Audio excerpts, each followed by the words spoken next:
میری کزن کو سارا کو اس نے یہ بولا کہ میرے پیر صاحب نے مجھے کہا ہے سارا نام کی ایک لڑکی سے تم ملو گے اور اس سے تم نے فوراً شادی کر لینی ہے جان. دیکھیں وہ تو چلی گئی لیکن اس کا اتنا تو حق ہے نا ہمارے اوپر. تو ہماری طرف سے تو یہی ہے کہ ہم کم از کم اس کا حق تو پورا کریں. السلام علیکم، آپ دیکھ رہے ہیں پاک افیئرز اور اس وقت میرے ساتھ موجود ہیں سارا کے کزن جو کہ ریسنٹلی ایک ناخوشگوار واقعہ جو قتل کا پیش آیا ایاز ضمیر کے صاحبزادے شاہ نواز سے ان کی جو شادی ہوئی تھی اور اس کے بعد کیا ریلیشن شپ تھا. آج میرے ساتھ ان کے کزن موجود ہیں، ان سے بات چیت کرتے ہیں. سب سے پہلے تو یہ بتائیے کہ آپ تو ظاہر سے بات ہے آپ جانتے ہوں گے ان کو بینگ اے ہیومن بینگ وہ کیسی تھی، کس طریقے سے تھی، آپ نے کیسے دیکھا تھا اس کو؟ ون آف دا سویٹسٹ کائنڈسٹ، اتنے صاف ستھرے اچھے دل کی لڑکی تھی کہ ہمیں تو ابھی تک یقین نہیں آتا کہ یہ ہو گیا. جب مجھے چچا کا فون آیا، میں پہلے سے پاکستان میں تھا، چچا کا فون آیا تو انہوں نے بولا کہ اس طرح کی خبر کچھ چل رہی ہے، چیک کرو کہ یہ سچ ہے کہ نہیں ہے.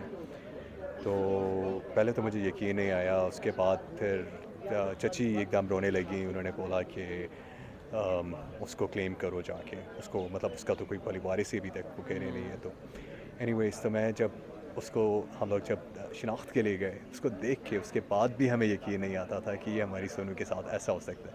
دیکھیں یہ ایک بہت بڑا مسئلہ ہے کہ ہم ہمیشہ یہ سوچتے رہتے ہیں کہ یہ کسی دوسرے کی نور ہے، یہ کسی دوسرے کی سارا ہے. ہم کبھی امیجن بھی نہیں کر سکتے کہ ہماری سارا کے ساتھ، ہماری نور کے ساتھ یہ سب کچھ ہو سکتا ہے. اس لیے ہم لوگوں کو چاہیے کہ بس اپنے بچوں کی، اپنے خاص طور پہ اپنے لڑکوں کی تربیت ایسی کریں کہ وہ کسی کو نقصان نہ دیں. ایاز ضمیر بڑے نام ہیں، بڑے شخصیت ہیں. ان کے بیٹے کے حوالے سے آپ کو کوئی انفارمیشن تھی؟ کوئی ڈرگز لیتا؟ یہ انفارمیشن تو ابھی چل رہی ہے کہ ڈرگز وہ کافی دن سے کرتا تھا. جب یہ شادی ہو رہی تھی اس میں یہ ٹوٹلی سارا کا ڈیسیجن تھا یا ان کے خاندان کا تھا؟ کیا آپ سمجھتے ہیں اس کو؟ دیکھیں وہ تو اس کے ابو نے بتایا ابھی کہ ان کی شادی کے بعد پیرنٹس کو بتایا گیا تھا.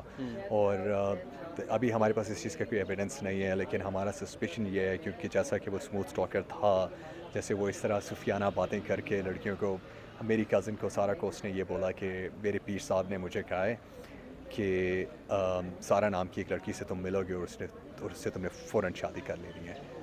تو اس کو لگا کہ یہ تو اللہ میاں کی طرف سے آیا ہے، کیونکہ وہ بہت زیادہ نیک لڑکی تھی، 5 وقت کی نمازی تھی، بہت صاف ستھرے، بہت صاف دل. تو جب اس نے یہ سنا تو وہ اصل میں ہم لوگوں کا ایک مسئلہ یہ بھی ہے کہ ہم اتنے عرصے سے باہر رہ رہے ہیں تو ہمیں لگتا ہے کہ جو کچھ کہہ رہا ہے وہ صحیح کہہ رہا ہے. تو اس کو لگا کہ بس یہ تو ہمارا اللہ میاں نے جو ہے ہمارا ایک میچ بنا کے بھیج دیا. تو بس اس بات کے اوپر، اور ہمارا سسپیشن یہ بھی ہے ابھی، ایٹ لیسٹ میرا سسپیشن ہے، میں I am not speaking for, let me make that clear کہ I am not speaking for the family, for her immediate family when I say this. لیکن میرا سسپیشن یہ ہے کہ سارا اس کے ساتھ شادی کے ارادے سے پاکستان نہیں آئی تھی. سارا اسے صرف ملنے کے لیے، اسے دیکھنے کے لیے، اس کی فیملی کو دیکھنے کے لیے آئی تھی. اور یہ اس کو چکوال لے کر گئے اور اس کو شادی کے لیے فورس میں، تو میں شاید صحیح ورڈ نہیں ہے لیکن کوئرسڈ انٹو، وہ جو ہے نا اس کو شادی میں، کیونکہ ان کو خطرہ تھا کہ اگر یہ ایکچولی اس کو جان گئی، اس کو پتہ لگ گیا تو جیسے دوسری لڑکیاں بھاگ جاتی ہیں شاید یہ بھی بھاگ جائے. اچھا، واٹ ڈو یو تھنک، کیونکہ آپ بھی باہر رہ کے آئے ہیں، دنیا آپ نے دیکھی ہوئی ہے، دنیا کے جسٹس سسٹم آپ نے دیکھے ہوئے. پاکستان میں پہلا واقعہ نہیں ہے، اس سے پہلا اگر ہم نور مقدم کے واقعے کا ذکر کریں، یہ سارا قتل ابھی دوبارہ ایک واقعہ پیش آیا. پاکستان میں کیا ایسی چیزیں ہونی چاہیے اور اس کیس کو کیسے مثالی بنایا جا سکتا ہے ہمارے جسٹس سسٹم کے لیے کہ آئندہ کسی ایسے شخص کی ہمت بھی نہ ہو کہ ایسی کوئی حرکت کرے؟ دیکھیں وہاں اپنے پاکستان میں بھی چلتے رہے ہیں یہ جو ان کے پروگرامز آتے ہیں کرائم کے اوپر، اور اس میں کافی سارے جو ہوتے ہیں وہ ریئل واقعات بھی بتائے جاتے ہیں اور دکھایا جاتا ہے ٹی وی کے اوپر کہ اگر آپ کچھ کرائم کریں گے تو آپ کے ساتھ کیا ہوگا. تو ہمارے یہاں اس قسم کا کچھ انکلینیشن اتنا زیادہ نہیں ہے کہ ہم لوگوں کو بتائیں، کیونکہ جسٹس سرو کرنا ایک چیز ہوتی ہے لیکن ٹو میک اٹ نون کہ جسٹس سرو ہوئی ہے is a different thing all together.